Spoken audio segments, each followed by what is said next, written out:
Hey, good afternoon. I wanted to do a brief video because there's this big lawsuit. I think most people may or may not have heard of it. If they're news readers nowadays, I just avoid all that because most of it is a bunch of nonsense. But there has been a big lawsuit filed and against the National Association of Realtors. And basically the premise is that there's price fixing, and that real estate agents should not charge so much, or they're not transparent about how they get paid. And so I wanted to take a moment to just kind of touch on this briefly because it's really very simple. When a real estate agent broker sells your property, lists your property for sale, okay, they are going to talk to you, and it says in the real estate agreement, the listing agreement, what our agreed upon compensation is, okay? And it's not fixed, okay? You can charge whatever you want. But here's the thing. Let's liken it to a surgeon, okay? And you want to make sure that you have someone reputable who knows what they're doing, that adheres to certain standards, that is trustworthy, right? And then you're willing to pay them more than maybe you would someone that maybe doesn't have the best reputation, maybe someone who's not experienced, nothing against them personally, but they just don't have the experience. So it comes down to the simple negotiation and discussion between the real estate agent and their client. Okay, so when I personally talk to my clients, I say this compensation is not fixed. But when you hire me to sell your home, you're hiring me for my knowledge, for my expertise, for my professionalism, for my ethics. When I'm a part of the National Association of Realtors, we're bound by ethics. That's the difference between a realtor or a real estate agent who doesn't have any kind of adherence to an organization. So it's like being board certified lawyer, board certified doctor. We have ethics that we adhere to. And so what's been the accusation against real estate agents and NAR and these brokerages is that you're not holding your clients in taking care of their best interest. You're more concerned about your commission, and you're not straightforward, and you're greedy and all this nonsense. No, actually, that's not what's going on. When we get paid and we say, okay, this is what we're going to charge to sell your home, because we have MLS fees that we pay for. You can't do that for free. We have advertising fees. We have photography fees. We have office fees. We have gas fees. I mean, we can't work for free. So there's like a balance in this, right? So for those of us who are experienced and have a lot of experience, I would say real estate agents are worth every penny. I've paid real estate agents when I didn't have to because I'm experienced, but I'm happy to pay them when they're experienced and they do a good job, right? So simply put, when you pay a broker their compensation that they've discussed with you ahead of time, then that broker says, hey, real estate agents all around, if you bring me a buyer, I'm going to share my compensation with you. Okay, my compensation is my compensation, and let's say it's 5 or 6% or whatever yours is. Mine is 5 and 6% because I've been doing this 20 years, and you cannot put a price on the experience that I have or the way that I take care of my clients, the way I protect them, the way that I sacrifice to make sure they're okay. Okay, and making sure I just pursue methods to do a good job. Right? So when I advertise, and what we do in the MLS is we say, hey, if you bring me a buyer, I'm going to share my compensation with you, because I know you're working, showing them property, you're helping them, you're representing them. And I know that buyers have down payments, closing costs, and other costs that they need to cover. And the way we have the system set up has been working well for years, because there's an offset. When you buy homes, you have down payments and insurance and prepaids that you have to do. And then coming up, especially in my market, maybe it's not this way in other markets where people have more than enough money to pay their real estate agent.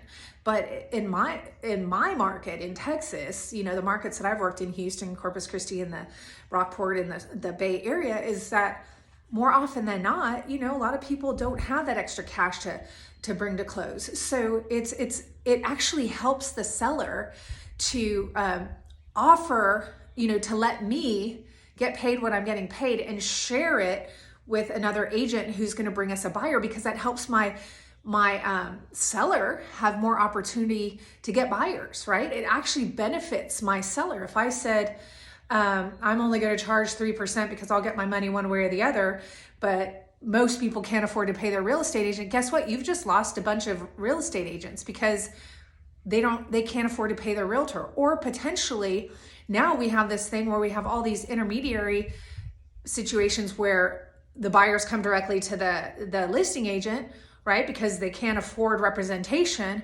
And now you have a whole new can of worms. So I would say this lawsuit, if you just want to understand what's going on, it's ambulance chasers who go under the guise of trying to help people and take down the bad guys, these bad real estate agents that get paid and who share their commissions with other agents to help sell their client's home, to benefit their client under the guise of helping the public, helping transparency. It's a bunch of nonsense. The way I see it is these ambulance chasers, AKA coming after the NAR and the National Association of Realtors and these big brokerages, is they have now made, God knows, 30, 40% of the total money that they've quote unquote won in the lawsuit, and they keep all that money for themselves, right? I'm like, if you're so noble, why don't you go give that money to the homeless that you earned? Who are you to say that you're allowed to earn 30% of this huge commission, right? So they're hypocrites, and it's not helping anybody. If they were genuinely concerned about the public, they would take their commissions that they say are fair, 30%, 50%, 40%, some of these huge companies that try to take down, big businesses. Well, then why are they allowed to get paid so much? Why don't we take 20% of their 30% and say, well, you have to give that to homeless, foster kids, veterans, because you shouldn't be able to make that. Right? So it's really a racket. Personally, I don't mind paying for my hair a lot of money if it's done right. I don't mind, paying real estate agents. I've paid them in other states where I'm like, no, you can do it because you're the professional here. I'd rather have you manage it because I know you're good. Right? So you get to determine what it's worth to you. But I can tell you these last few years, where there were a lot of, there are unethical agents, but to try to take everybody down because of the few is just, unfortunately, an epidemic of our society right now. There's a handful of bad people, but then the whole group is come after the whole group and throw them all into one category, kind of like pit bulls. Pit bulls are precious dogs. I had pit bull. I love them. They're sweet as can be. But if you get a bad one and they're aggressive, yeah, they're very dangerous. But not all pit bulls are, right? So not all real estate agents are crooked. Not all real estate agents are good, right? Some aren't experienced. Some aren't ethical. Some are just salesmen and they really don't care. They just make the sale. What do you want? Okay, they make the sale. And they don't really help their clients think through the process. But an experienced agent who's ethical, who helps you think through the process and helps you understand what to expect and what could go on and how to strategize is priceless, really. Because I did come across some people in the last few years that had bad real estate agents due to lack of experience or lack of integrity or lack of professionalism or just lack of truly being interested in their client.